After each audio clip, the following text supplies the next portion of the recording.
നമ്മുടെ സെർവേഴ്സും വെബ്സൈറ്റും മറ്റു കാര്യങ്ങളൊക്കെ നമ്മൾ ലോക്കലായിട്ട് ഹോസ്റ്റ് ചെയ്യുന്ന സിസ്റ്റമാണ് നമ്മൾ ഇൻഹൗസ് സിസ്റ്റം അല്ലെങ്കിൽ ഓൺ പ്രിമൈസ് സിസ്റ്റം എന്ന് ഉദ്ദേശിക്കുന്നത്. അപ്പോൾ ക്ലൗഡ് കമ്പ്യൂട്ടിംഗ് വരുന്നതിന് മുമ്പ് ഈ ഓൺ പ്രിമൈസ് സിസ്റ്റം, ഇപ്പോഴും പല കമ്പനികളും ഓൺ പ്രിമൈസ് സിസ്റ്റം തന്നെയാണ് ഫോളോ ചെയ്യുന്നത്. അപ്പൊ നമുക്ക് ഈ ഓൺ പ്രിമൈസ് സിസ്റ്റത്തിന്റെ അല്ലെങ്കിൽ ഓൺ പ്രിമൈസ് ഡിപ്ലോയ്മെന്റിന്റെ ഡീമെറിറ്റ്സ് എന്തൊക്കെയാണെന്ന് നോക്കാം. അപ്പൊ അതിന്റെ ഡീമെറിറ്റ്സ് പറഞ്ഞു കഴിഞ്ഞാൽ നമുക്ക് ഈ ക്ലൗഡ് കമ്പ്യൂട്ടിങ്ങിന്റെ ബെനിഫിറ്റ് മനസ്സിലാക്കാൻ പറ്റും. ഓക്കെ, അപ്പം സപ്പോസ് ഞാനിപ്പോൾ പറഞ്ഞ പോലെ നമ്മുടെ ഒരു ഇ കൊമേഴ്സ് കമ്പനിയുടെ ഒരു കേസ് സ്റ്റഡി നമുക്ക് എടുക്കാം. അവര് നിലവിൽ റൺ ചെയ്യുന്നത് ഒരു ഓൺ പ്രിമൈസ് IT ഇൻഫ്രാസ്ട്രക്ചർ ആണെന്ന് കരുതുക. അപ്പോൾ സെയിൽസ് ആണ് പ്രധാനമായിട്ട് അവിടെ നടക്കുന്ന ഒരു വർക്ക് എന്ന് പറയുന്നത്. അപ്പോൾ അവർക്കൊരു വെബ്സൈറ്റ് ഉണ്ട്. അപ്പോൾ ആ വെബ്സൈറ്റിൽ ഒരു മിനിറ്റിൽ ഒരു 500 കസ്റ്റമേഴ്സിന്റെ സെയിൽസ് ഓർഡർ പ്ലേസ് ചെയ്യാൻ പറ്റും എന്ന് കരുതുക. സാധാരണ ദിവസങ്ങളിൽ 500 കസ്റ്റമേഴ്സ് ഒരു മിനിറ്റിൽ. ടൈമിംഗ് ഇമ്പോർട്ടൻ്റ് ആണ്. കാരണം നമ്മൾ ഒരു വെബ്സൈറ്റ് ഒരുപാട് ആൾക്കാർ ഒരേ ടൈമിൽ ആക്സസ് ചെയ്ത് കഴിഞ്ഞാൽ അത് ആ സെർവർ ക്രാഷ് ആകാനുള്ള സാധ്യതയുണ്ട്, അല്ലെങ്കിൽ ഡൗൺ ആകാനുള്ള സാധ്യതയുണ്ട്. നമ്മുടെ അതിന്റെ ആക്സസിന്റെ ലിമിറ്റേഷൻ എന്ന് പറയുന്നത് നമ്മുടെ ഡിപ്പെൻസ് അപ്പോൺ നമ്മൾ ഹോസ്റ്റ് ചെയ്തിരിക്കുന്ന ഹാർഡ്വെയറിന്റെ കപ്പാസിറ്റി, റാം, അതേപോലെ റാമിന്റെ യൂട്ടിലൈസേഷൻ, പ്രോസസറിന്റെ യൂട്ടിലൈസേഷൻ, ഇതിനെയൊക്കെ ബേസ് ചെയ്തിട്ടായിരിക്കും ഒരു എത്ര വെബ്സൈറ്റുകൾ അല്ലെങ്കിൽ എത്ര യൂസേഴ്സിന് അറ്റ് എ ടൈമിൽ ഒരു വെബ്സൈറ്റ് നല്ല എന്ത് റിസോഴ്സും ആക്സസ് ചെയ്യാൻ പറ്റും എന്നുള്ളത് ഇത്തരം അതിന്റെ ഹാർഡ്വെയറിനെ ഡിപ്പെൻഡ് ചെയ്തിട്ടാണ്. Hardware and software both. Okay, അപ്പം നമ്മുടെ ഈ പറഞ്ഞ കേസിൽ നമ്മുടെ ഈ ഇ കൊമേഴ്സ് കമ്പനി ഒരു മിനിറ്റിൽ ഒരു 500ഓളം സെയിൽസ് ഓർഡർ പ്ലേസ് ചെയ്യുന്നുണ്ടെന്ന് കരുതുക. 500ൽ കൂടുതൽ വന്നു കഴിഞ്ഞാൽ, അതായത് ഈ 500 സെയിൽസ് ഓർഡർ പ്ലേസ് ചെയ്യുമ്പോൾ തന്നെ ഇവരുടെ എക്സിസ്റ്റിംഗ് സെർവേഴ്സിന്റെ ഒരു 90% യൂട്ടിലൈസേഷൻ വന്നു, മെമ്മറി യൂട്ടിലൈസേഷൻ വന്നു, CPU യൂട്ടിലൈസേഷൻ വന്നു. അതിൽ കൂടുതൽ പോയി കഴിഞ്ഞാൽ ഒരുപക്ഷെ സെർവർ ക്രാഷ് ആകാനോ അല്ലെങ്കിൽ അൺഅവൈലബിൾ ആകാനോ ഒക്കെയുള്ള സാധ്യതകളുണ്ട്. അപ്പൊ അങ്ങനെ ഇരിക്കുന്ന സമയത്ത് ഈ നമ്മുടെ സെയിൽസ് കൂട്ടുന്നതിന്റെ ഭാഗമായിട്ട് ഈ പ്രോഡക്റ്റിന്റെ പ്രൈസിങ് ഒരു 50% ഡിസ്കൗണ്ടിൽ വിൽക്കാൻ വേണ്ടിയിട്ട് കമ്പനി തീരുമാനിച്ചു, ഒരു മാസത്തേക്ക് മാത്രം. അപ്പൊ അങ്ങനെ വരുന്ന സമയത്ത് നമ്മുടെ സെയിൽസ് ഒരു 5 ഇരട്ടി കൂടുന്നതായിട്ട് നമ്മുടെ സെയിൽസ് അനലിസ്റ്റ് അത് പ്രഡിക്റ്റ് ചെയ്യുന്നു. അപ്പൊ നമ്മുടെ എക്സിസ്റ്റിംഗ് ആയിട്ടുള്ള ഹാർഡ്വെയറിന് ഇത്രയും വലിയൊരു റിക്വസ്റ്റുകൾ ഹാൻഡിൽ ചെയ്യാൻ പറ്റില്ല. അതായത് ഇത്രയും വലിയൊരു ഓർഡേഴ്സ് പ്രോസസ് ചെയ്യാൻ വേണ്ടി നമ്മുടെ നിലവിലുള്ള സെർവറിന് പറ്റില്ല. അപ്പൊ നമ്മൾ എന്ത് ചെയ്യും? പുതിയൊരു സെർവർ വാങ്ങാൻ തീരുമാനിക്കും. അപ്പൊ അതിന് നമ്മളിപ്പോൾ പെട്ടെന്ന് വേഗം ഓടിപ്പോയി വാങ്ങി നമുക്ക് വെക്കാൻ പറ്റില്ല. അതിന് ഒരുപാട് പ്രോസസ്സിങ് കാര്യങ്ങളൊക്കെ ഉണ്ട്. അതായത് നമ്മുടെ അക്കൗണ്ട്സ് ഡിപ്പാർട്ട്മെന്റുമായിട്ട് കോർഡിനേറ്റ് ചെയ്യുക, കൊട്ടേഷൻ വിളിക്കുക, അതിനുശേഷം അത് വാങ്ങിക്കൊണ്ടതിന് ശേഷം അസംബിൾ ചെയ്യുക, റാക്കിൽ മൗണ്ട് ചെയ്യുക, നമുക്ക് ആവശ്യമായിട്ടുള്ള വിൻഡോസ് ആണെങ്കിൽ വിൻഡോസ് ഇൻസ്റ്റാൾ ചെയ്യുക. ഫോർ എക്സാമ്പിൾ നമുക്ക് വിൻഡോസിന്റെ സെർവർ എടുക്കാം. ഇപ്പൊ വിൻഡോസിന്റെ സെർവർ ഇൻസ്റ്റാൾ ചെയ്യുക, അതേപോലെ അതിന്റെ roles and features, for example IIS servers വേണ്ടി വരും. നമ്മൾ വെബ് ഹോസ്റ്റ് ആണ്, IIS സെർവർ വേണം. അതേപോലെ അതിന്റെ ബാക്ക് എൻഡിൽ DBMS ആയിട്ട് വർക്ക് ചെയ്യണമെങ്കിൽ മൈക്രോസോഫ്റ്റിന്റെ SQL സെർവറോ അതേപോലെ അതെങ്കിലും ഒരു ഡാറ്റാബേസ് മാനേജ്മെന്റ് സിസ്റ്റം വേണം. ഇങ്ങനെയുള്ള മറ്റ് സർവീസുകൾ വേണം. ഇങ്ങനെയുള്ള കാര്യങ്ങളെല്ലാം നമ്മൾ ഇൻസ്റ്റാൾ ചെയ്യണം.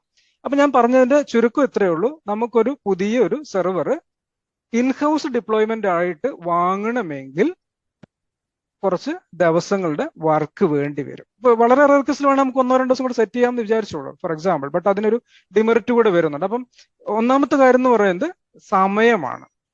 ഇനി അടുത്തൊരു കാര്യം എന്ന് പറഞ്ഞു കഴിഞ്ഞാൽ, ഇതെല്ലാം കഴിഞ്ഞ് നമ്മൾ സംഗതി സെർവറൊക്കെ വാങ്ങി ഒരു മാസം കഴിഞ്ഞു.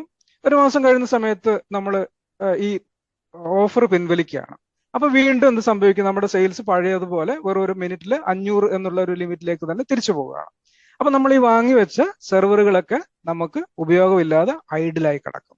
അതായത് ആദ്യം സമയത്തിന്റെ പ്രശ്നം, രണ്ടാമത് നമ്മുടെ സാമ്പത്തിക നഷ്ടം. ഈ നമ്മൾ വാങ്ങിയ ഒരു സെർവർ നമുക്ക് തിരിച്ചു കൊടുക്കാൻ പറ്റില്ല. അപ്പൊ ഇങ്ങനെയുള്ള ഡിസഡ്വാൻറ്റേജ്, രണ്ടാമത്തെ ഡിസഡ്വാൻറ്റേജ്. മൂന്നാമത്തെ, ഇതൊരു സിംഗിൾ പോയിന്റ് ഓഫ് ഫെയിലിയർ സംഭവിച്ചു കഴിഞ്ഞാൽ, അതായത് നമ്മുടെ ഇൻഹൗസിലുള്ള ഒരു സെർവറിന് എന്തെങ്കിലും റീസൺസ്, ഫോർ എക്സാമ്പിൾ ഒരു നാച്ചുറൽ കലാമിറ്റി, അല്ലെങ്കിൽ ഒരു തീപിടുത്തോ, അല്ലെങ്കിൽ അങ്ങനെ എന്തെങ്കിലും ഒരു റീസൺ കൊണ്ട്, അല്ലെങ്കിൽ നമ്മുടെ സിസ്റ്റത്തിന്റെ ഹാർഡ് ഡിസ്ക് പ്രോബ്ലം, അല്ലെങ്കിൽ പവർ ഫെയിലിയർ, എന്തെങ്കിലും റീസൺ കൊണ്ട് നമുക്ക് സെർവർ ഫെയിൽ ആകുകയാണെങ്കിൽ, ബിക്കോസ് ഇതാണ് സിംഗിൾ പോയിന്റ് ഓഫ് ഫെയിലിയർ എന്ന് പറയുന്നത് ഉദ്ദേശിക്കുന്നത്.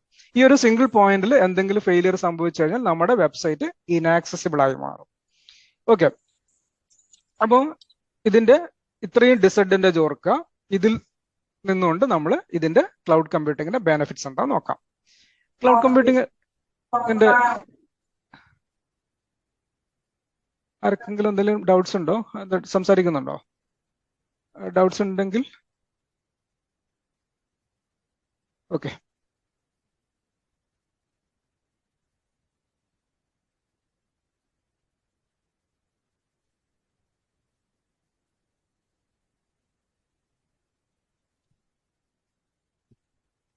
ഓക്കെ, നമുക്കിതിന്റെ ബെനിഫിറ്റ്സ് നോക്കാം.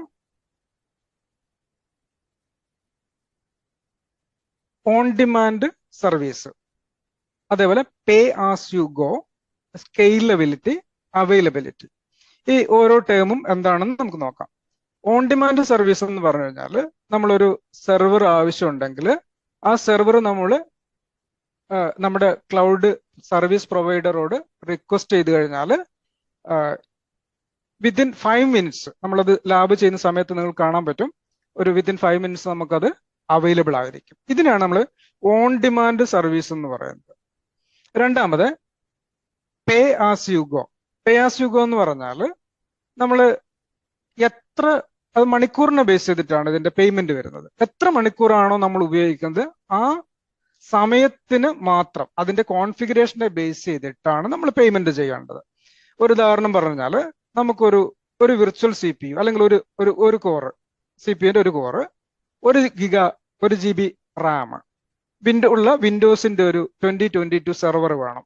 അപ്പൊ അതിന്റെ ഒരു പ്രൈസിംഗ് എന്ന് പറയുന്നത് $0.017 ആണ്. ഇതേ കാര്യം തന്നെ നമ്മൾ ഒരു 8 GB റാം, അതേപോലെ ഒരു 4 CPU ഇതിലേക്ക് പോകുന്ന സമയത്ത് ഇതിന്റെ പ്രൈസിംഗ് എന്ന് പറയുന്നത് $0.5 പോകും. അതിനർത്ഥം ഇത്രയേ ഉള്ളൂ, നമ്മുടെ റിസോഴ്സിന്റെ കോൺഫിഗറേഷൻ അല്ലെങ്കിൽ റിസോഴ്സിന്റെ കപ്പാസിറ്റി കൂടുന്നതിനനുസരിച്ച് അതിന്റെ പ്രൈസിങ്ങും കൂടും. ഇതാണ് പേ ആസ് യു ഗോ എന്ന് ഉദ്ദേശിക്കുന്നത്. അടുത്താണ് സ്കെയിലബിലിറ്റി. സ്കെയിലബിലിറ്റി എന്ന് പറഞ്ഞാൽ നമ്മുടെ റിക്വയർമെന്റിന് അല്ലെങ്കിൽ നമ്മുടെ ഡിമാൻഡിനനുസരിച്ച് ഓട്ടോമാറ്റിക് ആയിട്ട് ഇത് ഗ്രോ ചെയ്തുകൊണ്ടേയിരിക്കും. അതായത് ഈ ഡിമാൻഡ് കുറയുന്നതിനനുസരിച്ചിട്ട് ഇത് കോൺട്രാക്ട് ചെയ്യുകയും ചെയ്യും. അതായത് നമ്മളിപ്പോൾ നേരത്തെ പറഞ്ഞ എക്സാമ്പിളിൽ ഈ നമ്മൾ പ്രതീക്ഷിക്കുന്നതേ ഉള്ളൂ 500 റിക്വസ്റ്റ് വരുന്നത് 5000 റിക്വസ്റ്റ് ആയി മാറും എന്നുള്ളത് നമുക്ക് ഒരു ഉറപ്പുമില്ല. അപ്പൊ നമ്മൾ ഈ അത്രയും വലിയൊരു ഇൻവെസ്റ്റ്മെന്റ് ഒന്നിച്ച് ചെയ്തു കഴിഞ്ഞാൽ അത്രയും ചിലപ്പോൾ നമ്മൾ ഉദ്ദേശിക്കുന്ന രീതിയിൽ സെയിൽസ് നടന്നില്ലെങ്കിൽ അതൊരു ലോസ് ആയിട്ട് മാറും. അപ്പൊ ആ ഒരു കേസിൽ നമ്മൾ എത്രയാണോ നമ്മൾ യൂസ് ചെയ്യുന്നത് അല്ലെങ്കിൽ നമ്മുടെ നിലവിലുള്ള സെർവറിന്റെ ഫോർ എക്സാമ്പിൾ 90% CPU യൂട്ടിലൈസേഷൻ നടക്കുന്നു എന്ന് വിചാരിക്കാം. അങ്ങനെയാണെങ്കിൽ മാത്രം അടുത്ത ഒരു സെർവർ ക്രിയേറ്റ് ചെയ്യണം. ആ സെർവറിലും 90% യൂട്ടിലൈസേഷൻ വരികയാണെങ്കിൽ അടുത്തത് ക്രിയേറ്റ് ചെയ്യണം. ഇങ്ങനെ നമ്മുടെ യൂസേജിനനുസരിച്ചിട്ട് അല്ലെങ്കിൽ നമ്മുടെ സെർവറിന്റെ യൂസേജിനനുസരിച്ചിട്ട് ഓട്ടോമാറ്റിക് ആയിട്ട് ഗ്രോ ചെയ്യുന്നതിനെയാണ് നമ്മൾ സ്കെയിലബിലിറ്റി എന്ന് പറയുന്നത്. അതേപോലെ ഇതിന്റെ യൂസേജ് കുറയുമ്പോൾ, ഫോർ എക്സാമ്പിൾ നമ്മൾ ഏറ്റവും അവസാനം ക്രിയേറ്റ് ചെയ്ത സെർവറിന് ഒരു 10% മാത്രമേ യൂട്ടിലൈസേഷൻ ഉള്ളൂ എന്ന് വിചാരിക്കാം. അപ്പൊ ആ സമയത്ത് ആ സെർവർ ഓട്ടോമാറ്റിക് ആയിട്ട് റിമൂവ് ആയി പോകും. ഈ ഫീച്ചറിനെയാണ് നമ്മൾ സ്കെയിലബിലിറ്റി എന്ന് പറയുന്നത്. പിന്നെ അടുത്ത പോയിന്റ് ആണ് അവൈലബിലിറ്റി. അവൈലബിലിറ്റി നേരത്തെ പറഞ്ഞു, നമ്മുടെ ഇൻഹൗസ് അല്ലെങ്കിൽ ഓൺ പ്രിമൈസ് ഡിപ്ലോയ്മെന്റ് നമ്മൾ ചെയ്യുന്ന സമയത്ത് നമുക്ക് ഉണ്ടാകാൻ സാധ്യതയുള്ള ഒരു പ്രോബ്ലം എന്ന് പറഞ്ഞു കഴിഞ്ഞാൽ ഒരു സിംഗിൾ പോയിന്റ് ഓഫ് ഫെയിലിയർ ആണ്. കാരണം ഈ നമ്മുടെ ഹോൾ ഇൻഫ്രാസ്ട്രക്ചർ ഇരിക്കുന്നത് നമ്മുടെ ഒരു ഓഫീസിന്റെ ഭാഗമായിട്ടോ അല്ലെങ്കിൽ ഒരു ലോക്കൽ സിസ്റ്റത്തിലായിരിക്കും, അല്ലെങ്കിൽ ഒരു ലോക്കൽ ആയിട്ടുള്ള ഒരു റൂമിലോ കാര്യങ്ങളിലൊക്കെ ആയിരിക്കും. അപ്പൊ നേരത്തെ പറഞ്ഞ പോലെ നാച്ചുറൽ കലാമിറ്റി അല്ലെങ്കിൽ അതേപോലുള്ള എന്തെങ്കിലും ഇഷ്യൂസ് വന്നു കഴിഞ്ഞാൽ, ഫെയിൽ ആയി കഴിഞ്ഞാൽ നമ്മുടെ സെർവർ അല്ലെങ്കിൽ നമ്മുടെ വെബ്സൈറ്റ് ആക്സസിബിൾ അല്ലാതായി മാറും. അപ്പോൾ അത് നമ്മുടെ ക്ലൗഡ് പ്രൊവൈഡേഴ്സ് പറയുന്നത് 99% നമ്മുടെ സെർവേഴ്സ് അല്ലെങ്കിൽ നമ്മൾ യൂസ് ചെയ്യുന്ന റിസോഴ്സസ് അവൈലബിൾ ആയിരിക്കും എന്നാണ്. ഓക്കെ, അപ്പം ഈ 4 പോയിന്റുകളാണ് നമ്മൾ ക്ലൗഡ് കമ്പ്യൂട്ടിങ്ങിന്റെ ബെനിഫിറ്റ്സിൽ അറിയേണ്ടത്. ഇത് ഏറ്റവും ഇമ്പോർട്ടന്റ് ആണ്. ഇത് മാത്രമല്ല, ഇനിയും വേറെ ഒരുപാട് ഫീച്ചേഴ്സ് ഉണ്ട്. സെക്യൂരിറ്റി എന്ന് പറയുന്നൊരു ഫീച്ചർ ഉണ്ട്, അതേപോലെ മാനേജബിലിറ്റി, വേറെയും ഫീച്ചേഴ്സ് ഉണ്ട്. പക്ഷെ ഞാൻ ഏറ്റവും ഇമ്പോർട്ടന്റ് ആയിട്ടുള്ള 4 ക്ലൗഡ് ബെനിഫിറ്റ് മാത്രമാണ് പറഞ്ഞത്. ഒന്ന്, ഓൺ ഡിമാൻഡ് സർവീസ് എന്ന് വെച്ചാൽ നമുക്ക് എപ്പോഴാണ് ആവശ്യം അന്നേരം നമുക്കത് ഇതിന്റെ സർവീസ് നമുക്ക് ലഭ്യമാക്കാൻ പറ്റും. അടുത്തത് പേ ആസ് യു ഗോ എന്ന് പറഞ്ഞാൽ നമ്മള്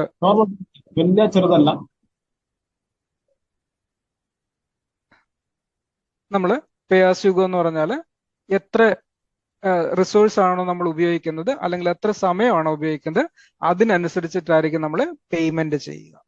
സ്കെയിലബിലിറ്റി എന്ന് പറഞ്ഞാൽ നമ്മളുടെ റിക്വയർമെന്റിനനുസരിച്ചിട്ട് റിസോഴ്സിന്റെ എണ്ണം കൂട്ടുകയും നമ്മുടെ റിസോഴ്സ് അല്ലെങ്കിൽ നമ്മുടെ ആവശ്യം കഴിയുമ്പോൾ നമുക്കത് റിമൂവ് ചെയ്ത് കളയാനും പറ്റും. അവൈലബിലിറ്റി എന്ന് പറഞ്ഞാൽ അൺഇന്ററപ്റ്റഡ് ആക്സസ്, നമ്മുടെ സർവീസുകളിലേക്ക് ഇന്ററപ്ഷൻ ഇല്ലാത്ത ആക്സസ് എൻഷുർ ചെയ്യുക. ഇത്രയും കാര്യങ്ങളാണ് നമ്മുടെ ക്ലൗഡ് കമ്പ്യൂട്ടിങ്ങിന്റെ ബെനഫിറ്റ്സ് എന്ന് പറയുന്നത്. ഇനി ഏറ്റവും പോപ്പുലർ ആയിട്ടുള്ള 3 ക്ലൗഡ് പ്രൊവൈഡേഴ്സ് ആണ് AWS, Amazon web service. Amazon എന്ന് പറയുന്ന കമ്പനിയുടെ ക്ലൗഡ് പ്രൊവൈഡർ സർവീസ് ആണ് ആമസോൺ വെബ് സർവീസ്. അവിടെ നിങ്ങൾ ശ്രദ്ധിക്കുക, വേർഡിന് ശ്രദ്ധിക്കുക, വെബ് സർവീസ് ആണ് എന്ന് വെച്ചാൽ നമുക്ക് ഈ സർവീസ് തരുന്ന വെബ്സൈറ്റിലൂടെയാണ്. അതാണ് ആമസോൺ വെബ് സർവീസ് എന്ന് ഉദ്ദേശിക്കുന്നത്. അടുത്ത് മൈക്രോസോഫ്റ്റ് അഷ്യൂർ ആണ്. അഷ്യൂർ എന്ന് പറഞ്ഞാൽ മൈക്രോസോഫ്റ്റിന്റെ പ്രോഡക്റ്റ് തന്നെയാണ്. GCP, Google cloud platform.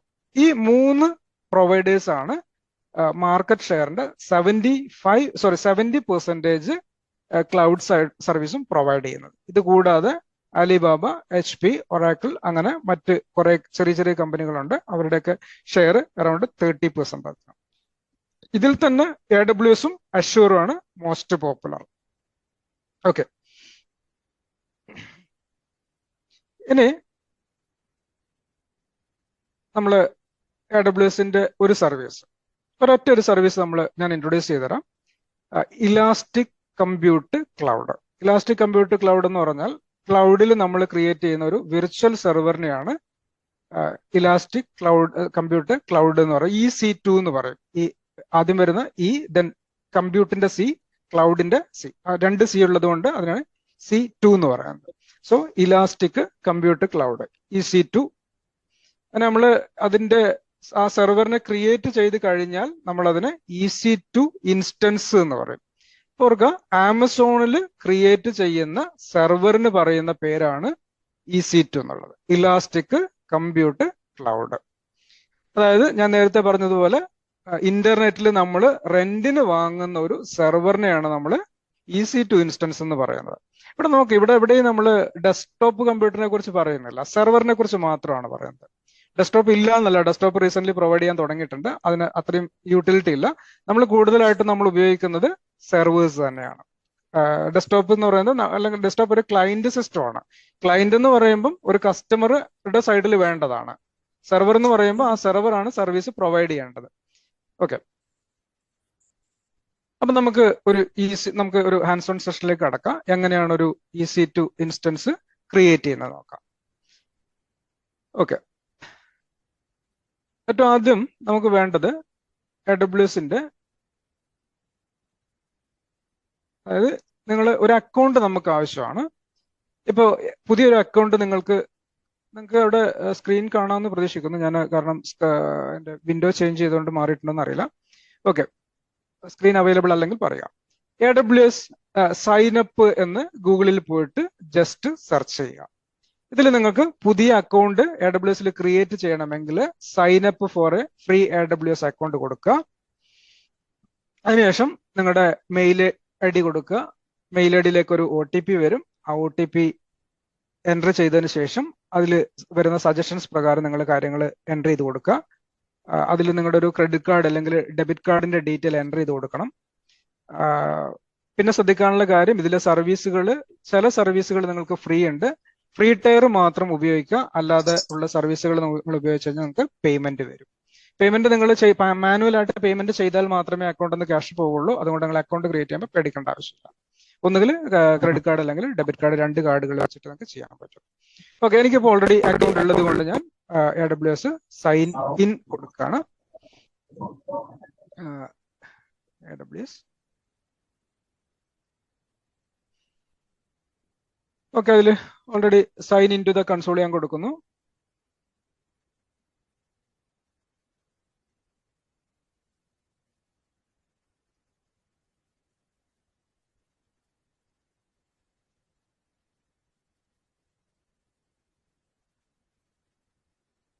Okay, ഇതാണ് AWSന്റെ കൺസോൾ എന്ന് പറയുന്നത്. ഇതാണ് നമ്മളിപ്പോൾ നമ്മുടെ ഹാൻഡ്സ് ഓൺ സെഷനിൽ ചെയ്യാൻ പോകുന്നത്.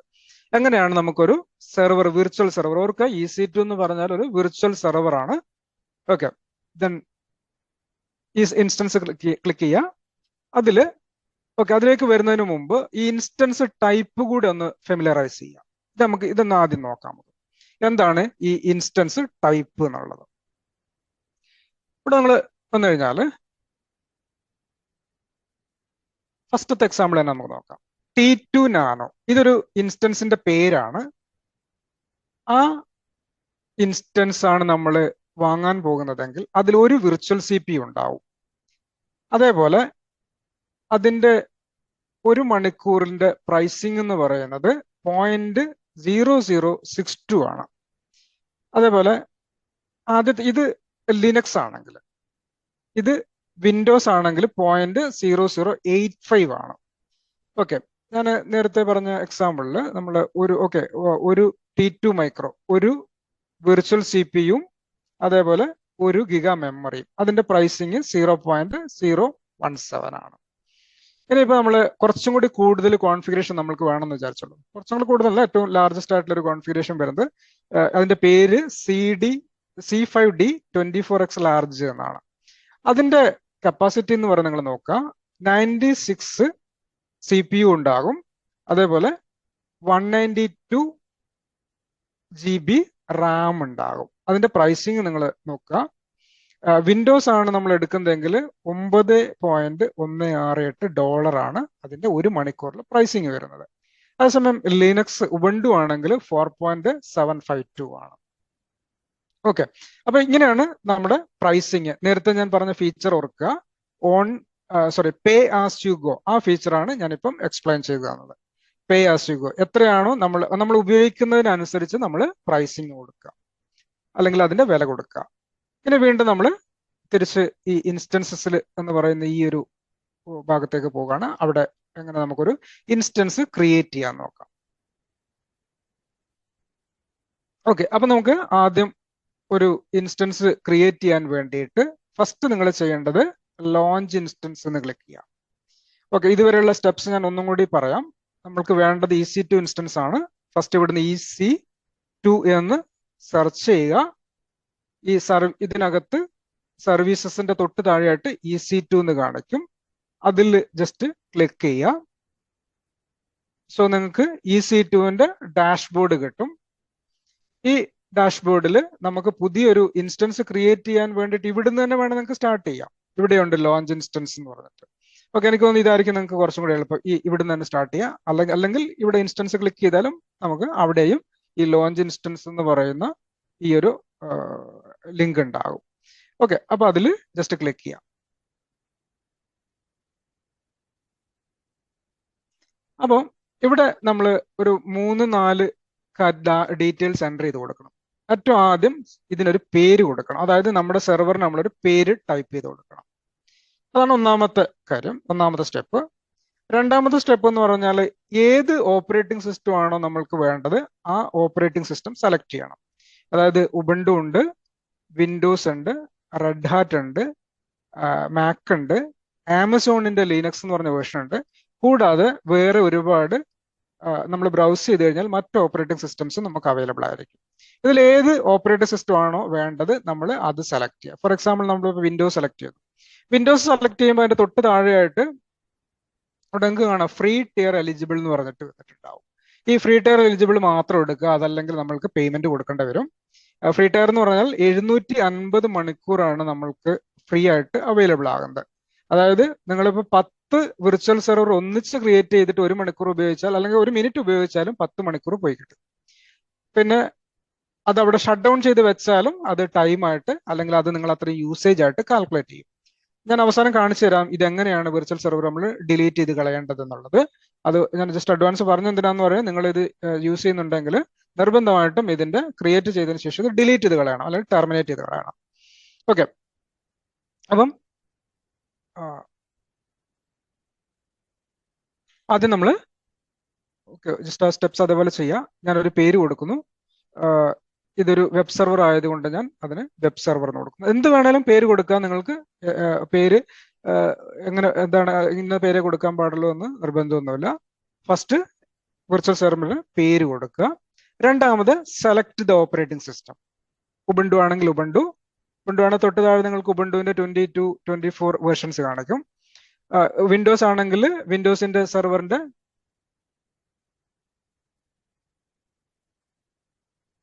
വിൻഡോസിന്റെ സെർവേഴ്സ്, അതായത് വിൻഡോസിന്റെ സെർവർ ഇവിടെ നിങ്ങൾ നോക്കുക, 2022 ബേസ്, അതേപോലെ 2022 core base, 2019 base, 2019 core base, 2016 base. Server side അറിയുന്നവരാണെങ്കിൽ നിങ്ങൾക്ക് അതിന്റെ വെർഷൻസ് മനസ്സിലാവും. 2016, അതിനു മുമ്പ് വരുന്നത് 2012 ആണ്, അത് ഡിസ്കണ്ടിന്യൂ ചെയ്തിട്ടുണ്ട്. നമുക്കിപ്പോൾ നിലവിൽ അവൈലബിൾ ആയിട്ടുള്ളത് 2016, 2019, 2022 ആണ്. ഓക്കെ, വിൻഡോസിന്റെ സെർവർ ആണ് കേട്ടോ ഇത്. നിങ്ങൾക്ക് അറിയാത്തവരുണ്ടെങ്കിൽ ലാസ്റ്റ് ചോദിച്ചാൽ മതി. നമ്മളിപ്പോൾ വിൻഡോസ് 10, 8, 9 എന്നൊക്കെ പറയുന്നത് പോലെ വിൻഡോസിന്റെ സെർവറിന് ഓരോ എഡിഷൻസ് ഉണ്ട്. ആ എഡിഷൻസിൽ ഏറ്റവും ലേറ്റസ്റ്റ് ആയിട്ടുള്ള എഡിഷൻ ആണ് വിൻഡോസിന്റെ സെർവർ 2022 എന്നുള്ളത്. ഓക്കെ, അപ്പൊ ഇതിൽ ഫ്രീ ടയർ എലിജിബിൾ ആയിട്ടുള്ളത് കാണിക്കുന്നുണ്ട്. അപ്പൊ നമുക്കിപ്പോൾ താഴോട്ട് വരുന്ന സമയത്ത് നമുക്ക് കാണാൻ പറ്റും SQL സെർവർ 2022 എന്റർപ്രൈസസ് കൂടി വരുന്ന ഒരു ഇതുണ്ട്. അതിന് പേയ്മെന്റ് ഉണ്ട്. നമുക്ക് ഫ്രീ പേയ്മെന്റ് അല്ലാത്തതിനുണ്ട്, പക്ഷേ ഫ്രീ ടയറിൽ അത് പിന്നെ നമുക്ക് അവൈലബിൾ ആകില്ല. അപ്പോൾ മൈക്രോസോഫ്റ്റിന്റെ വിൻഡോസ് സെർവർ 2022-നകത്ത് SQL സെർവർ കൂടെ, SQL സെർവറിന്റെ എന്റർപ്രൈസസ് വേർഷൻ കൂടെ അവൈലബിൾ ആയിട്ടുള്ള ഒരു ഇൻസ്റ്റലേഷൻ ആയിരിക്കും നമുക്ക് കിട്ടുന്നത്. ഓക്കെ, നമുക്ക് അതിന്റെ കോർ അല്ലെങ്കിൽ ബേസ് മാത്രം മതി. അത് ഫ്രീ ടയർ എലിജിബിൾ ആണ്. ഞാൻ അത് സെലക്ട് ചെയ്യുന്നു. ഓക്കെ, പിന്നെ താഴോട്ട് സ്ക്രോൾ ചെയ്യുമ്പോൾ നിങ്ങൾക്ക് ഇൻസ്റ്റൻസ് ടൈപ്പ്, നമ്മൾ നേരത്തെ പറഞ്ഞിരുന്നു എന്താണ് ഇൻസ്റ്റൻസ് ടൈപ്പ് എന്നുള്ളത്. ഞാനിവിടെ T2 മൈക്രോ എന്ന് പറയുന്ന ഇൻസ്റ്റൻസ് ടൈപ്പ് സെലക്ട് ചെയ്യുന്നു. അതായത് ഒരു വിർച്വൽ CPU, 1 GB മെമ്മറി, അത് തന്നെ സെലക്ട് ചെയ്യുന്നു. താഴോട്ട് സ്ക്രോൾ ചെയ്യുമ്പം നിങ്ങൾക്ക് കീപ് പെയർ എന്നൊരു ഇത് കാണാം. ഇതെന്താന്ന് പറഞ്ഞു കഴിഞ്ഞാൽ നമ്മളിപ്പോ ഒരു സെർവറിലേക്ക് ലോഗിൻ ചെയ്യുന്ന സമയത്ത് നമ്മളോട് ഒരു യൂസർ നെയിമും പാസ്വേഡും ചോദിക്കും. അപ്പോൾ അത് നിങ്ങളിപ്പോൾ ക്രിപ്റ്റോഗ്രാഫി പഠിച്ചിട്ടുണ്ടെങ്കിൽ നിങ്ങൾക്ക് അറിയാം, RSA കീ അല്ലെങ്കിൽ ക്രിപ്റ്റോ കീ എന്നുള്ളൊരു, അല്ലെങ്കിൽ പബ്ലിക് കീ, പ്രൈവറ്റ് കീ, ഈ ഒരു ടേംസ് ഒക്കെ നിങ്ങൾ കേട്ടിട്ടുണ്ടായിരിക്കും. ഓക്കെ, നമുക്ക് ഇതിന്റെ തിയറട്ടിക്കൽ സൈഡ് ഒന്നും വേണ്ട. ഇത് ജസ്റ്റ് ഇതെന്താണ്, അല്ലെങ്കിൽ ഇത് ഒതന്റിക്കേഷന് വേണ്ടി ഉപയോഗിക്കുന്ന ഒരു ടൂൾ ആണെന്ന് മാത്രം മനസ്സിലാക്കി. ഒതന്റിക്കേഷൻ എന്ന് പറഞ്ഞാൽ നമ്മൾ ലോഗിൻ ചെയ്യാൻ വേണ്ടിയിട്ട് ഉപയോഗിക്കുന്നത്. ഇപ്പൊ യൂസർ നെയിമും പാസ്വേഡും ഒതന്റിക്കേറ്റ് ചെയ്യാനുള്ള ഒരു ടൂളാണ്. അതേപോലെ തന്നെ കീ ഉപയോഗിച്ച് നമുക്ക് ലോഗിൻ ചെയ്യാം. അപ്പൊ ഇപ്പൊ നമ്മളിപ്പോ വിൻഡോസിന്റെ സെർവർ ആണ് എടുക്കുന്നതെങ്കിൽ നമ്മൾ ഇവിടെ ക്രിയേറ്റ് ചെയ്യുന്ന ഈ കീ അപ്ലോഡ് ചെയ്ത് കൊടുത്തു കഴിഞ്ഞാൽ നമുക്ക് പാസ്വേഡ് കിട്ടും. നമ്മൾ ഈ സെഷന്റെ അവസാനം അത് കാണും. ഓക്കെ, നിങ്ങൾ ക്രിയേറ്റ് ന്യൂ കീ പെയർ എന്ന് കൊടുക്കുക. ഇവിടെ ഞാൻ ടെസ്റ്റ്, ഓക്കെ, അല്ലെങ്കിൽ വിൻഡോസ് കീ എന്ത് വേണമെങ്കിലും കൊടുക്കാം. ഇവിടെ നമുക്ക് പേര് എന്ത് വേണമെങ്കിലും കൊടുക്കാം. ഓക്കെ, ഇതിൽ RSA ആണ് സപ്പോർട്ട് ചെയ്യുന്നത്, RSA PEM. ഇതിലൊന്നും ഞാൻ മാറ്റം വരുത്തില്ല, പേര് മാത്രം കൊടുത്തു. ക്രിയേറ്റ് കീ പെയർ എന്ന് കൊടുക്കും. ഇപ്പൊ നമ്മുടെ ഡൗൺലോഡ്സിനകത്ത് ഒരു ഫയൽ ഡൗൺലോഡ് ആയിട്ടുണ്ടാവും. ജസ്റ്റ് നിങ്ങളിത് ഓപ്പൺ ചെയ്ത് കഴിഞ്ഞാൽ കണ്ടിട്ടില്ല, ഇത്രയേ ഉള്ളൂ, വേറെ ഒന്നുമില്ല. ഇത് നമ്മുടെ ഒരു യൂസർ നെയിം അല്ലെങ്കിൽ പാസ്വേഡിന് തുല്യമാണ്. അപ്പൊ ഈ കീ നമുക്ക് പാസ്വേഡ് കിട്ടണമെങ്കിൽ ഈ കീ അപ്ലോഡ് ചെയ്ത് കൊടുക്കണം. അതായത് ഒതന്റിക്കേഷൻ ഉള്ള ഒരു മെത്തേഡാണ്. അപ്പൊ ആദ്യം നമ്മൾ ഒരു പേര് കൊടുത്തു. രണ്ടാമത് വിൻഡോസിന്റെ നമ്മുടെ ഓപ്പറേറ്റിംഗ് സിസ്റ്റം ഏതാണ് അത് സെലക്ട് ചെയ്തു. അടുത്ത് നമ്മൾ ഒരു ഹാർഡ്വെയർ, അതായത് ആദ്യം സോഫ്റ്റ്വെയർ സെലക്ട് ചെയ്തു, പിന്നെ ഹാർഡ്വെയർ സെലക്ഷൻ, പിന്നെ ഒരു കീ പെയർ ക്രിയേറ്റ് ചെയ്തു. ഈ കീ പെയർ ഓരോ പ്രാവശ്യവും ക്രിയേറ്റ് ചെയ്യണമെന്നില്ല, ഒരു പ്രാവശ്യം നമ്മൾ ചെയ്ത് കഴിഞ്ഞാൽ എത്ര പ്രാവശ്യം വേണമെങ്കിലും യൂസ് ചെയ്യാം. പക്ഷേ കീ പെയർ മിസ് ആയി കഴിഞ്ഞാൽ നമുക്കത് റിക്കവർ ചെയ്യാൻ വഴികളൊന്നുമില്ല. ഓക്കെ, പിന്നെ വേറെ നെറ്റ്വർക്ക് സെറ്റിംഗ്സിൽ വേറെ ഇതിലൊന്നും ഞാൻ മാറ്റം വരുത്തുന്നില്ല. ഇത്രയും കാര്യങ്ങൾ മാത്രമേ ചെയ്യുന്നുള്ളൂ. പിന്നെ സ്റ്റോറേജിനകത്ത് നിങ്ങൾക്കൊരു 30 GB, വിൻഡോസ് ആണെങ്കിൽ 30 GB ഫ്രീ ആയിട്ട് കിട്ടും. 30 GB കൂടുതൽ വേണമെങ്കിൽ നമുക്ക് വാങ്ങാൻ പറ്റും, പക്ഷെ അതിന് പ്രൈസിങ് വരും. ഓക്കെ, ഈ കാര്യങ്ങളൊക്കെ നമ്മൾ സെഷൻ സ്റ്റാർട്ട് ചെയ്യുമ്പോൾ ഡീറ്റെയിൽ ആയിട്ട് വീണ്ടും എടുക്കുന്നതാണ്. നമ്മൾ ഇതൊരു ഡെമോ സെഷൻ മാത്രം ആയതുകൊണ്ട് നമ്മൾ ഇത്രയും ചുരുക്കി പറയുകയാണ്. അപ്പൊ ഇത്രയും ചെയ്തിട്ട് നമ്മൾ 4 കാര്യങ്ങൾ ചെയ്തിട്ടുള്ളൂ. ഒന്ന് പേര് കൊടുത്തു, 2 ഓപ്പറേറ്റിംഗ് സിസ്റ്റം സെലക്ട് ചെയ്തു, അടുത്തത് ഇൻസ്റ്റൻസിന്റെ ടൈപ്പ് സെലക്ട് ചെയ്തു, ഒരു കീ പെയർ ക്രിയേറ്റ് ചെയ്തു. വേറെ ഒന്നും നമ്മൾ ചെയ്യുന്നില്ല. ഓക്കെ, ദെൻ ലോഞ്ച് ഇൻസ്റ്റൻസ് എന്ന് കൊടുത്തു. ഇനി ഇവിടെ വന്നിട്ട് നിങ്ങൾ ഇത് സക്സസ് ആയി. അപ്പൊ നിങ്ങൾക്ക് ഇവിടെ ഈ ഇൻസ്റ്റൻസ് എന്നുള്ളതിന്റെ മുകളിൽ ക്ലിക്ക് ചെയ്യാം. അപ്പൊ അവിടെ നമ്മുടെ ആ ഇൻസ്റ്റൻസ് ക്രിയേറ്റ് ആകുന്ന കാണാം, അല്ലെങ്കിൽ നമ്മുടെ വിൻഡോസിന്റെ സെർവർ അവിടെ ക്രിയേറ്റ് ആകുന്നത് കാണാം. ഓക്കെ, പെൻഡിങ് ആണ്. പെൻഡിങ് മീൻസ് അത് ക്രിയേറ്റ് ആയി വരുന്നതേ ഉള്ളൂ. ജസ്റ്റ് നമ്മൾ വെയിറ്റ് ചെയ്യുക. വിൻഡോസ് 7 സെർവർ ആകുമ്പോൾ കുറച്ചും കൂടി സമയം കൂടുതലെടുക്കും. ഒരു അപ്രോക്സിമേറ്റ്ലി ഒരു 3 to 4 minutes ടൈം എടുക്കും. സമയം ഉബുണ്ടു ഒക്കെ ആണെങ്കിൽ കുറച്ചും കൂടി ഫാസ്റ്റർ ആയിട്ട് നമുക്ക് ലോഡ് ചെയ്ത് വരും. അതേപോലെ നമ്മൾ ഒരു വിർച്വൽ CPU, 1 GB മെമ്മറിയും മാത്രമാണ് എടുത്തത്. അപ്പൊ അതിന്റെ ഒരു ഡിഫക്റ്റ് കൂടി ഉണ്ടാവും. നമുക്ക് നമ്മുടെ കോൺഫിഗറേഷൻ കുറച്ചും കൂടി കൂടുതലാണെങ്കിൽ കുറച്ചുകൂടി ഫാസ്റ്റർ ആയിട്ട് നമുക്കിത് ക്രിയേറ്റ് ചെയ്ത് കിട്ടും. ഓക്കെ, എനിവേ നമ്മളത് ക്രിയേറ്റ് ചെയ്ത് വരുന്ന സമയത്ത് നമുക്ക് ഇതിന്റെ മറ്റു കാര്യങ്ങൾ കൂടെ നോക്കാം. ഇനി നെക്സ്റ്റ് നിങ്ങൾ ചെയ്യേണ്ടത് ഈ ഇൻസ്റ്റൻസ് ID മുകളിൽ ക്ലിക്ക് ചെയ്യുക. അതായത് IP അഡ്രസ്സിംഗ് എന്ന് പറയുന്ന കൺസെപ്റ്റ് നിങ്ങൾ ഫെമിലിയർ ആയിരിക്കും എന്ന് ഞാൻ പ്രതീക്ഷിക്കുന്നു. നമുക്ക് ഇൻസ്റ്റൻസിന്റെ മുകളിൽ ക്ലിക്ക് ചെയ്യുന്ന സമയത്ത് ഒരു പബ്ലിക് ഐ പിയും ഒരു പ്രൈവറ്റ് ഐ പിയും നമുക്കിവിടെ കാണാൻ പറ്റും. ഇതിൽ പ്രൈവറ്റ് ഐ പി അല്ല, നമുക്ക് വേണ്ടത് പബ്ലിക് ഐ പി ആണ്. പബ്ലിക് ഐ പി എന്ന് പറഞ്ഞാൽ നമ്മൾ ലോകത്ത് എവിടെ ഇരുന്നിട്ട് ഏത് കമ്പ്യൂട്ടറിൽ ഇരുന്ന് ആക്സസ് ചെയ്ത് കഴിഞ്ഞാലും നമുക്കിത് ആക്സസ് ചെയ്യാൻ പറ്റണം. അപ്പോൾ ആ ഐ പി നമ്മൾ എടുക്കാം. എന്നിട്ട് നിങ്ങൾ വിൻഡോസ് ആണ് പല രീതിയിൽ ആക്സസ് ചെയ്യുക കേട്ടോ. ഞാൻ അതിന്റെ ഡിഫറെന്റ് മെത്തേഡുകൾ പിന്നീട് പറഞ്ഞുതരാം. ഇപ്പം ഫോർ ദ ടൈം ബീങ് നമ്മൾ വിൻഡോസിൽ റിമോട്ട് ഡെസ്ക്ടോപ്പ് കണക്ഷൻ എന്ന് പറഞ്ഞൊരു ടൂൾ ഉണ്ട്, ഒരു ചെറിയൊരു ആപ്പ് ഉണ്ട്. അത് എടുക്കുക, RDP എന്ന് പറയും, അല്ലെങ്കിൽ MSTC എന്നും പറയും. MSTC എന്നും പറയും. ഇത് നിങ്ങൾ എടുക്കുക. അത് വേറൊന്നുമല്ല, നമുക്ക് എന്താ വേണ്ടത് വെച്ച് കഴിഞ്ഞാൽ നമ്മുടെ വിൻഡോസിന്റെ സെർവർ നമുക്ക് ലോഗിൻ ചെയ്യണം. അവിടെ നമ്മൾ ഈ പബ്ലിക് ഐ പി 3.108.54.222 എന്നുള്ള പബ്ലിക് ഐ പി നമ്മൾ എൻ്റർ ചെയ്ത് കൊടുക്കുക.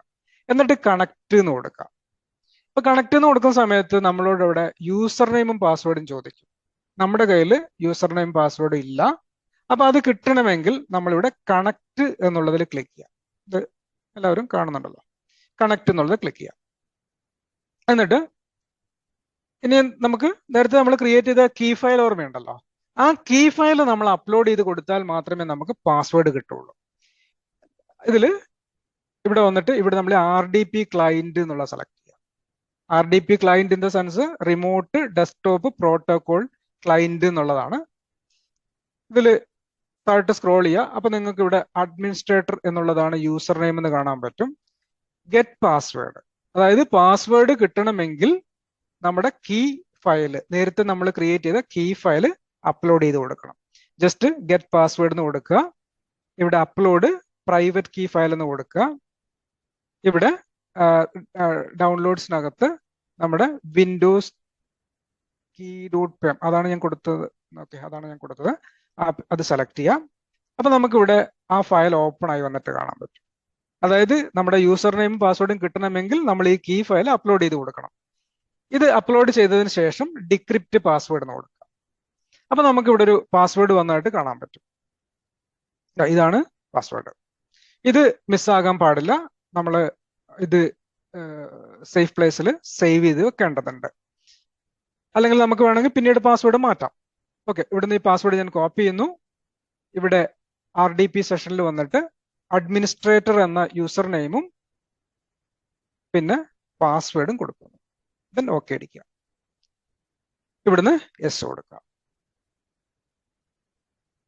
ഓക്കെ, നമ്മുടെ വിൻഡോസിന്റെ സെർവർ റെഡി ആയിട്ടുണ്ട്.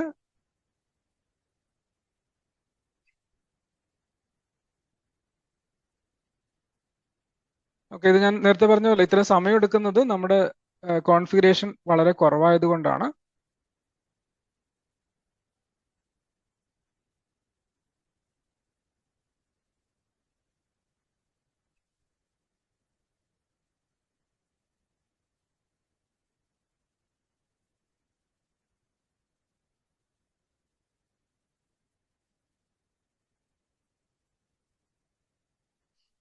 ഓക്കെ, അപ്പം ഇവിടെ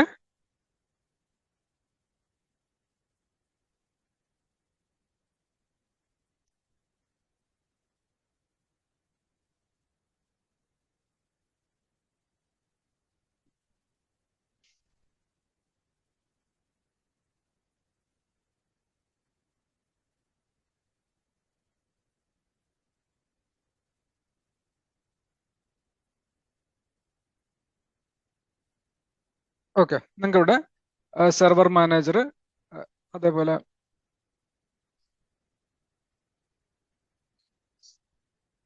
ഇനിയിപ്പോ നമുക്ക് ഞാൻ നേരത്തെ പറഞ്ഞ പോലെ ഏത് സർവീസ് ആണ് നമുക്ക് വേണ്ടത്, IIS സെർവർ ആണോ അല്ലെങ്കിൽ ആക്റ്റീവ് ഡയറക്ടറി ആണോ, എന്ത് സർവീസ് ആണോ നമുക്ക് വേണ്ടത്, ആ സർവീസ് സെർവറിനകത്ത് നമുക്ക് ഇൻസ്റ്റാൾ ചെയ്യാൻ പറ്റും. ഓക്കെ,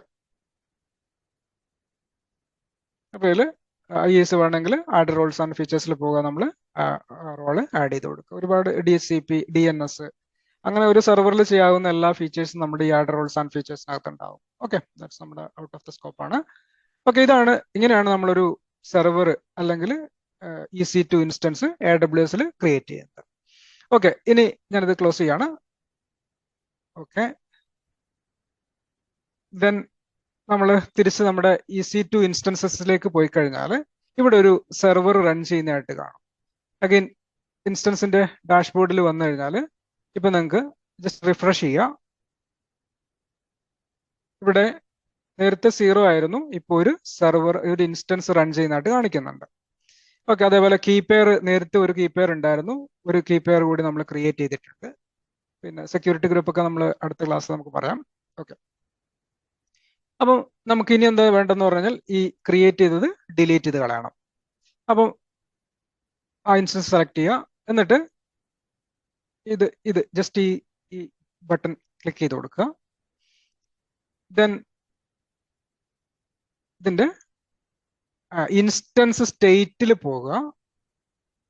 അവിടെ സ്റ്റോപ്പ് ഇൻസ്റ്റൻസ് എന്ന് പറഞ്ഞാൽ ഷട്ട് ഡൗൺ ആണ്. അത് ഷട്ട് ഡൗൺ ചെയ്ത് വെച്ചാലും അതിന് പ്രൈസിങ് വരും. ടെർമിനേറ്റ് ഇൻസ്റ്റൻസ് കൊടുക്കുക, അതായത് നമ്മുടെ ആവശ്യത്തിന് നമ്മൾ റെന്റിന് വാങ്ങി, നമ്മുടെ ആവശ്യം കഴിഞ്ഞപ്പോൾ നമ്മൾ അത് തിരിച്ചു കൊടുക്കുന്നു.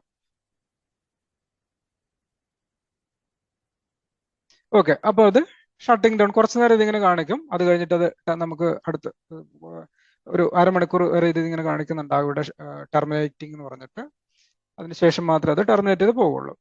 ഓക്കെ, അപ്പം ഇത്രയും കാര്യങ്ങൾ നമ്മൾ ചെയ്തത് നമ്മുടെ AWSന്റെ കൺസോൾ ഉപയോഗിച്ചിട്ടാണ്. ഇനിയാണ് നമ്മൾ ടെറാഫോം എന്ന് പറയുന്ന ടൂളിന്റെ ഇമ്പോർട്ടൻസ് പറയാൻ പോകുന്നത്. നിങ്ങൾ ക്ലൗഡ് പഠിക്കുകയാണെങ്കിൽ നിർബന്ധമായിട്ടും അതിന്റെ കൂടുതൽ പഠിക്കേണ്ട ഒരു ടൂളാണ് ടെറാഫോം എന്നുള്ളത്. നമ്മൾ പ്രൊഡക്ഷനിലും മറ്റും വർക്ക് ചെയ്യുന്ന സമയത്ത് കൂടുതലും ഇപ്പൊ നമ്മളിപ്പോൾ നെക്സ്റ്റ് അടിച്ച പോലെ ആയിരിക്കില്ല നമ്മൾ വർക്ക് ചെയ്യേണ്ടത്. നമ്മൾ സ്ക്രിപ്റ്റ് എഴുതിയിട്ടായിരിക്കും ജോലി ചെയ്യേണ്ടി വരിക. അപ്പോൾ സ്ക്രിപ്റ്റ് അതിൽ ഞാൻ ഡീറ്റെയിൽ ആയിട്ട് അതിന്റെ എക്സ്പ്ലനേഷനിലേക്ക് പോകുന്നില്ല. അത് ടെറാഫോം എന്ന് പറയുന്ന ഒരു ഭാഗം പഠിപ്പിക്കാൻ മാത്രമേ നമുക്ക് അതിന്റെ ഡീറ്റെയിലേക്ക് പോകാൻ പറ്റുള്ളൂ. നമ്മളിപ്പോൾ ഈ ചെയ്ത സെയിം കാര്യം നമ്മൾ എങ്ങനെയാണ് ഒരു സ്ക്രിപ്റ്റ് ഉപയോഗിച്ച് റൺ ചെയ്യുന്നത് മാത്രമേ നമ്മൾ നോക്കുന്നുള്ളൂ. അതായത്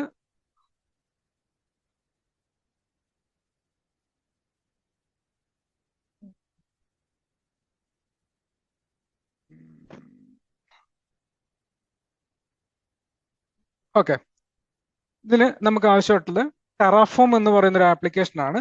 അത് ഓൾറെഡി terraform.exe എന്ന് പറയുന്ന ഫയലാണ്. അപ്പൊ അത് ക്രിയേറ്റ് ചെയ്യേണ്ട ഒരു കോഡ് ഞാൻ ഇവിടെ ഓൾറെഡി പ്ലേസ് ചെയ്തിട്ടുണ്ട്. വളരെ സിമ്പിൾ ആയിട്ടൊരു കോഡാണ്. ഈ കോഡ് നമ്മൾ റൺ ചെയ്യുമ്പോൾ അവിടെ ഒരു EC2 ഇൻസ്റ്റൻസ് ക്രിയേറ്റ് ചെയ്യുന്നത് നമുക്ക് കാണാൻ പറ്റും. അതായത് നമുക്ക് നമ്മുടെ ഈ കൺസോളിലേക്ക്, അതായത് നമ്മുടെ AWSലേക്ക് ആക്സസ് കിട്ടാൻ വേണ്ടിയിട്ട് ഒരു കീ വേണം. ഈ കീ നമ്മൾ അവിടെ കൺസോളിൽ നിന്ന് ജനറേറ്റ് ചെയ്തതാണ്. അതായത് നമ്മുടെ യൂസർ നെയിമും പാസ്വേഡും പോലെ ഒരു ആക്സസ് കീ ഉണ്ടാകും. It's almost equal to user name. ഒരു സീക്രട്ട് കീ ഉണ്ടാവും.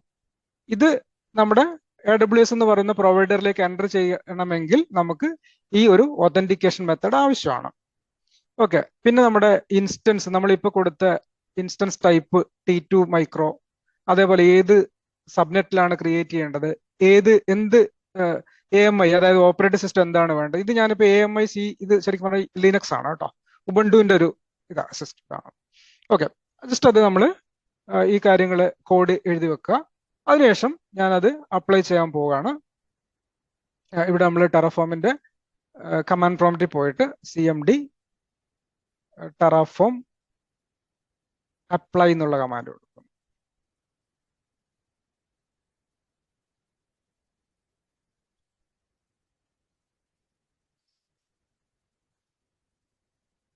Apply cancel. Okay, Terraform apply. അവിടെ ഒരു കൺഫർമേഷൻ നമ്മൾ കൊടുക്കേണ്ടതുണ്ട്, എസ് എന്ന് പറഞ്ഞിട്ട്. അത് കൊടുക്കാത്തതുകൊണ്ടാണ് അങ്ങനെ അപ്ലൈ ക്യാൻസൽഡ് എന്ന് പറഞ്ഞു വന്നത്.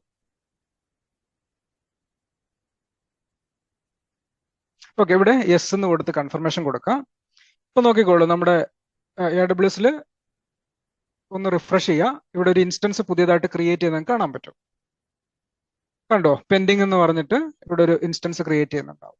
ഇത് നേരത്തെ ചെയ്ത പോലെ 2 മിനിറ്റ് കഴിയുന്ന സമയത്ത് നമുക്ക് ആ സ്ക്രിപ്റ്റ് ഇത് EC2 ഇൻസ്റ്റൻസ് ലിനക്സിന്റെ ഒരു ഇൻസ്റ്റൻസ് അപ്പായിട്ട് വരെ കാണാൻ പറ്റും. ഞാൻ പറഞ്ഞതിന് അർത്ഥം ഇത്രയേ ഉള്ളൂ. നമ്മൾ AWSന്റെ കൺസോൾ ഉപയോഗിച്ച് ചെയ്യുന്ന എന്ത് കാര്യവും നമുക്ക് ഇതേപോലെ സ്ക്രിപ്റ്റ് എഴുതിയിട്ട് ചെയ്യാൻ പറ്റും.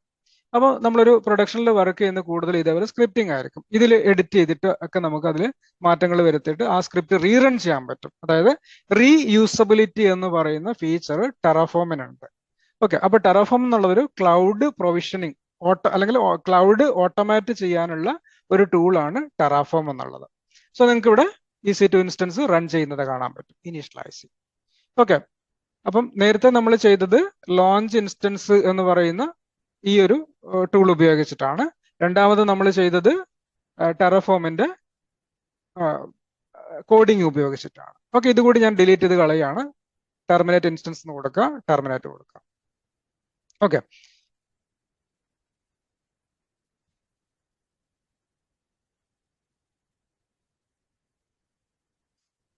ഓക്കെ. അപ്പൊ അതിൽ നമ്മൾ ചെയ്ത കാര്യങ്ങൾ, വിൻഡോസിന്റെ ഒരു EC2 ഇൻസ്റ്റൻസ് ക്രിയേറ്റ് ചെയ്തു.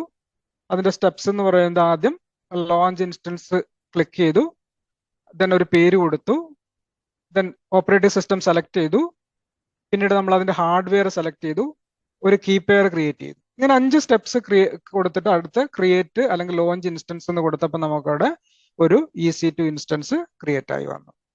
പിന്നെ പാസ്വേഡ് ഡിക്രിപ്റ്റ് ചെയ്യാൻ വേണ്ടിയിട്ട് നമ്മൾ വിൻഡോസിന്റെ പാസ്വേഡ് ഡിക്രിപ്റ്റ് ചെയ്യാൻ വേണ്ടിയിട്ട് ആ EC2 ഇൻസ്റ്റൻസ് സെലക്ട് ചെയ്തിട്ട് ഇൻസ്റ്റൻസ് ഐഡിയിൽ ക്ലിക്ക് ചെയ്തു, ദെൻ കണക്ട് എന്നുള്ളത് ക്ലിക്ക് ചെയ്തു, RDP ക്ലയന്റ് എന്നുള്ളത് ക്ലിക്ക് ചെയ്തു, ഗെറ്റ് പാസ്വേഡ് എന്നുള്ളത് കൊടുത്തു, പിന്നെ നമ്മൾ ആ പ്രൈവറ്റ് കീ ഫയൽ അപ്ലോഡ് ചെയ്ത് കൊടുത്തു, ദെൻ ഡിക്രിപ്റ്റ് പാസ്വേഡ് അല്ലെങ്കിൽ ആ ഡിക്രിപ്റ്റ് ചെയ്ത പാസ്വേഡ് നമ്മൾ നോട്ട് ചെയ്ത് വെച്ചു. അത് കഴിഞ്ഞിട്ട് എന്ത് ചെയ്ത് നമ്മുടെ EC2 ഇൻസ്റ്റൻസിന്റെ പബ്ലിക് IP കോപ്പി ചെയ്തു, എന്നിട്ട് വിൻഡോസിന്റെ സ്റ്റാർട്ട് ബട്ടൺ ക്ലിക്ക് ചെയ്ത് റിമോട്ട് ഡെസ്ക്ടോപ്പ് കണക്ഷൻ എന്നുള്ളത് എടുത്തു, അതിൽ നമ്മുടെ പബ്ലിക് IP അഡ്രസ് ടൈപ്പ് ചെയ്ത് കൊടുത്തു, നമുക്ക് അവിടുന്ന് ഡിക്രിപ്റ്റ് ചെയ്ത് കിട്ടിയ പാസ്വേഡ് നമ്മൾ എൻ്റർ ചെയ്ത് കൊടുത്തു. ഇത്രയും കാര്യം ചെയ്തപ്പോൾ നമുക്ക് വിൻഡോസിന്റെ സെർവർ നമുക്ക് അവൈലബിൾ ആയി. പിന്നീട് രണ്ടാമത് നമ്മൾ ചെയ്തത് ടെറഫോം എന്ന് പറയുന്ന സ്ക്രിപ്റ്റിംഗ് ലാംഗ്വേജ് ഉപയോഗിച്ച് ഈ കോഡ് എൻ്റർ ചെയ്തിട്ട് ഒരു EC2 ഇൻസ്റ്റൻസ് കൂടെ ക്രിയേറ്റ് ചെയ്തു. അതായത് നമ്മൾ ആദ്യം കൺസോൾ ഉപയോഗിച്ച് EC2 ഇൻസ്റ്റൻസ് ക്രിയേറ്റ് ചെയ്തു, രണ്ടാമത് സ്ക്രിപ്റ്റ് ഉപയോഗിച്ച് EC2 ഇൻസ്റ്റൻസ് ക്രിയേറ്റ് ചെയ്തു.